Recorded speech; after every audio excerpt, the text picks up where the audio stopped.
Hi friends, this is Shravani. Welcome back to my channel కాసేపు సరదాగా.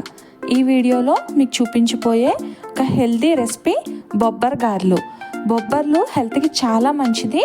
వీటిలో ప్రోటీన్స్, ఫైబర్, ఇంకా వైటమిన్స్, మెగ్నీషియం, కాల్షియం, ఐరన్ ఇలా చాలా ఎక్కువగా ఉంటాయి. ఇవి బాడీలో ఉన్న బ్యాడ్ కొలెస్ట్రాల్ని తగ్గించడానికి, బీపీ, షుగర్ని కంట్రోల్లో ఉంచడానికి, మెయిన్గా వెయిట్ లాస్కి కూడా చాలా మంచిది. ఈ బొబ్బర్లని ఫ్రీక్వెంట్గా తినటం వల్ల హెల్త్ బెనిఫిట్స్ చాలా ఉంటాయి. సో అలాంటి బొబ్బర్లతో గారెలు ఈ వీడియోలో ఎలా చేసుకోవాలో చూపిస్తాను. స్కిప్ చేయకుండా కంప్లీట్గా నా వీడియోని చూడండి. రెసిపీని స్టార్ట్ చేద్దామా? బొబ్బర్లను తీసుకుని వాటర్ వేసి 3-4 అవర్స్ అన్న కూడా బాగా నానబెట్టుకోవాలి. ఇవి బాగా నానిన తర్వాత నీట్గా క్లీన్ చేసేసుకోవాలి.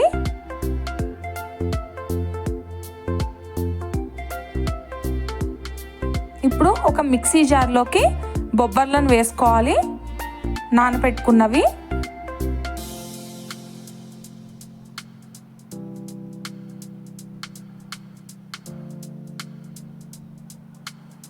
ఇప్పుడు ఇందులో 5-6 పచ్చిమిర్చి, మీకు స్పైసీగా కావాలి అనుకుంటే ఇంకొన్ని అడిషనల్గా యాడ్ చేసుకోండి.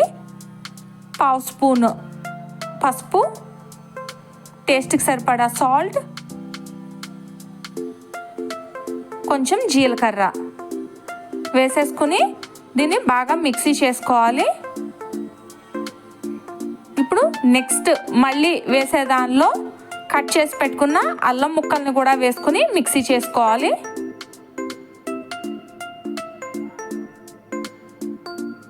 ఇప్పుడు పప్పు అంతా కూడా ఇలా మిక్సీ చేసి పెట్టుకుని ఇందులో కట్ చేసి పెట్టుకున్న ఉల్లిపాయ ముక్కల్ని యాడ్ చేసుకోవాలి. ఈ లోపు మనము ప్యాన్ పెట్టుకుని ఆయిల్ని ప్రీహీట్ చేసుకోవాలి.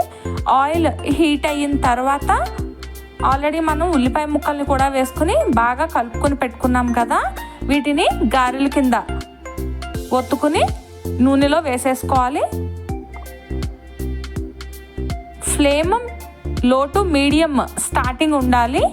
హై ఫ్లేమ్లో కనుక పెట్టేస్తే వెంటనే కలర్ వచ్చేస్తాయి.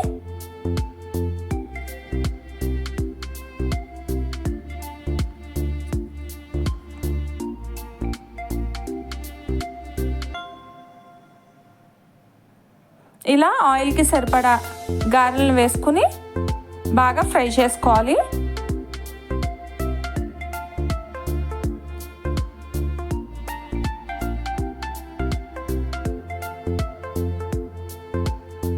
ఒక సైడ్ బాగా ఫ్రై అయిన తర్వాత టర్న్ చేసుకుని మరొక సైడ్ కూడా బాగా ఫ్రై చేసుకోవాలి.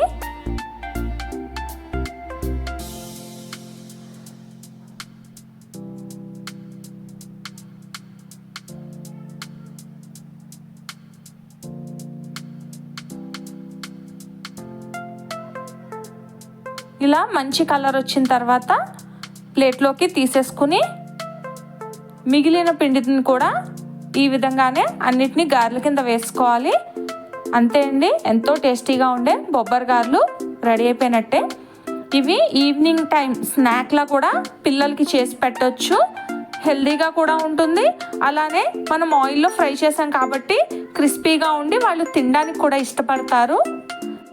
మీరు కూడా డెఫినెట్గా ట్రై చేయండి. మీకు ఎలా వచ్చింది అని నాకు కామెంట్లో చెప్పండి. ఈ వీడియో మీకు నచ్చుతుందని అనుకుంటున్నాను. మీకు కనుక ఈ రెసిపీ నచ్చినట్లయితే నా ఛానల్ని సబ్స్క్రైబ్ చేసుకోవడం మర్చిపోకండి. అలాగే ఈ వీడియోకి ఒక లైక్ కొట్టి షేర్ చేయండి. కీప్ వాచింగ్ కాసేపు సరదాగా.